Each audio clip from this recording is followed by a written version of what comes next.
In this video, I'm going to take you on my journey where I changed this spare bedroom into my crafty space. Let's get started. Alright, so we're starting our new scrapbooking room right here, and as you can see, it's pretty bland and boring. And I'm going to do a treatment on this wall. I want a featured wall, and I've been looking online for wallpaper, peel and stick, and you know what? Nothing is really screaming out at me like, yes, spend $500 on this wall treatment. So I think I'm gonna do it myself. I've got my Oscar shirt here. Oscar and I have painted a lot of rooms together, so I think that this is gonna turn out really cool. First, we have to do a base coat. I'm gonna list that down below.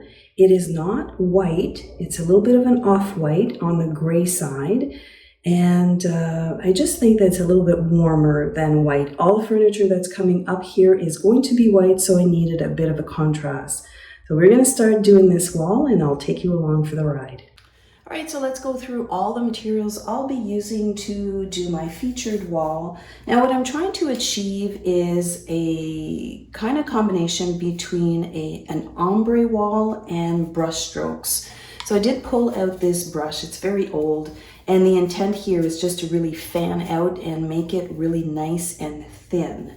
Now, I'm not sure if you're aware of this, but when you go to your local paint shop, you can actually get sample little paint containers. And these are meant to, when you're not sure what color you want to paint your wall, you can paint, you know, a section of your wall in your house, and you don't have to buy a full can. So I was able to customize the colors that I wanted. So I've got 4 colors that I'll be working with.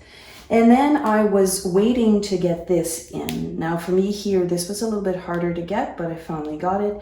So this glaze medium is really great. It extends the paint drying time. So basically I'm going to use 4 parts of glaze to 1 part of color, and you can see that I'm going to have quite a bit of that to play with. I also have these little containers here, just got them at the dollar store, so once I do my mixture, 4 parts to 1, I'll be able to keep these in here and it closes tight.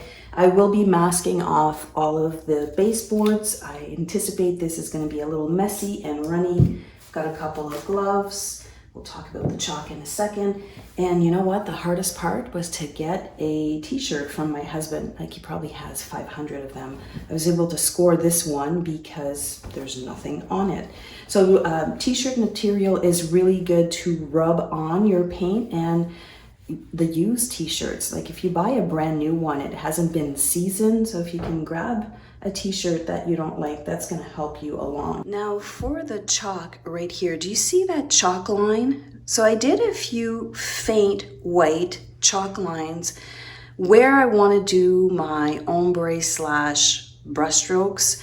I'm going to start right here at the bottom of the wall because I know I'm going to have cabinets here. So if I'm not really catching my groove and doing it right, I know that it's going to be covered by a few pieces of furniture. This is how it's starting. Now, basically, this was my test run and didn't even go on the way I thought it was going to go on. So the glaze definitely extends some of the paint, and it also takes some of the paint off. So you kind of have to let it dry in between. I do like the way that it's turning out.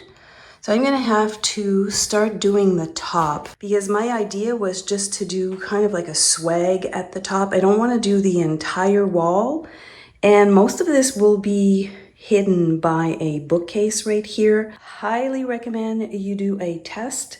Remember when I told you to get some of these little samples right here? Well, that was a good thing because for me, although it looks kind of cool now on the video, I'm not feeling this at all. And this was my test run. And you kind of have to get used to painting on such a big canvas. This is a 10-foot wall, so 10 by 8.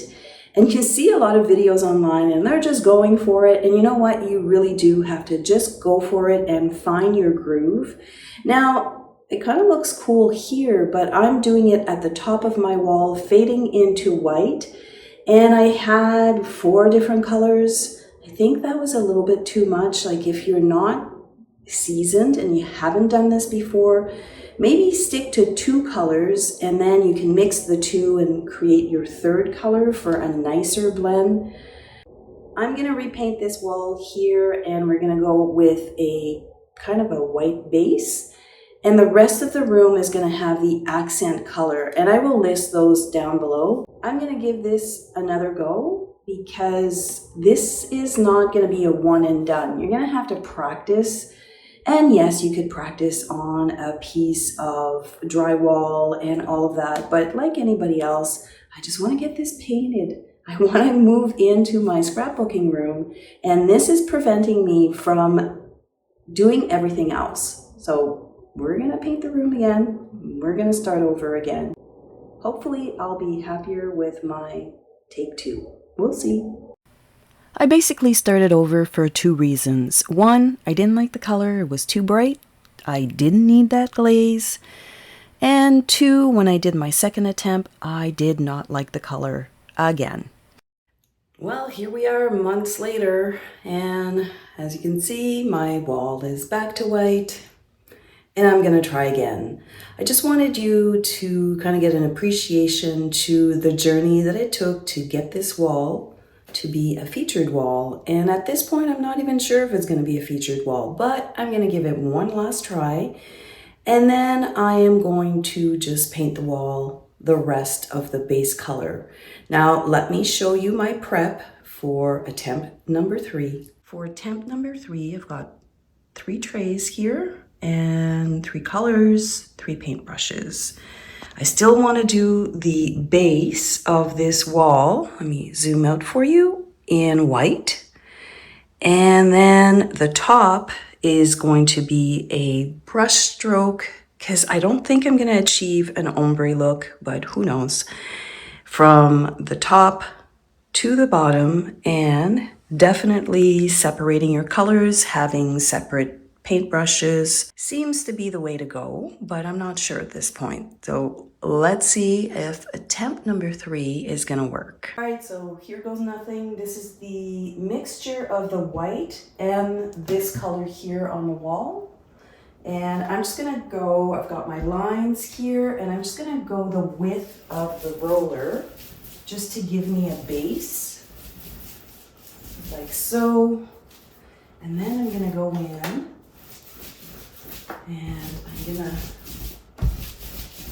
just add it to the wall. So this is the light color.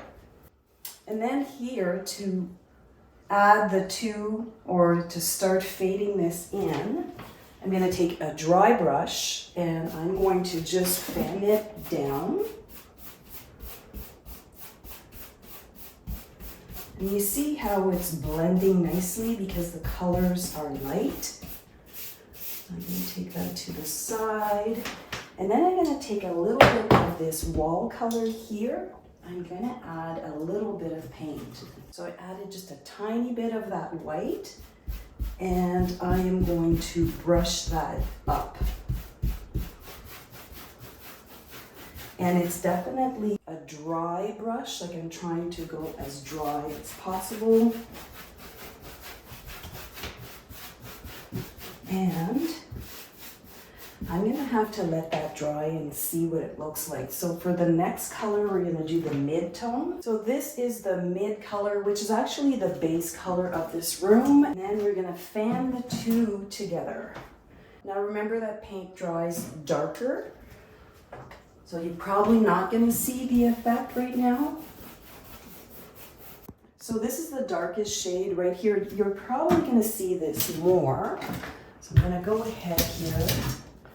Yeah, you can definitely see this color more.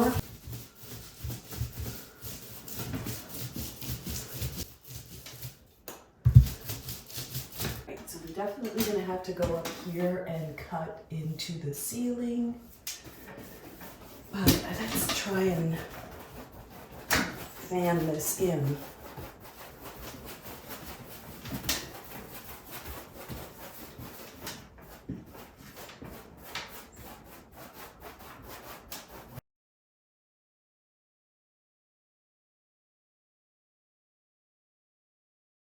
Just so that it's nice and smooth here, I'm going to add a little bit more white.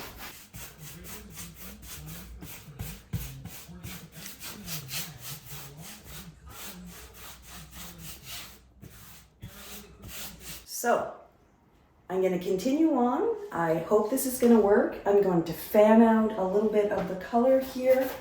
But the thing is that when it dries, it looks a little different.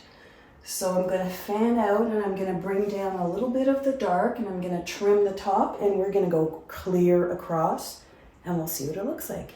I completed the ombre look. It's still drying and I'm going to walk away because sometimes you just have to walk away from a project and come back and see what it looks like when it's dry. Now I might add more color, I'm not sure, but I think I like it. And that was attempt number 3. So don't give up on your projects and it might look really nice in the end. And here's the wall now that it's all dry. I really like the way that it turned out. If you've enjoyed this video, don't forget to give it a big thumbs up. And if you'd like to see what my current scrapbooking room looks like, I think you'll enjoy this video right here.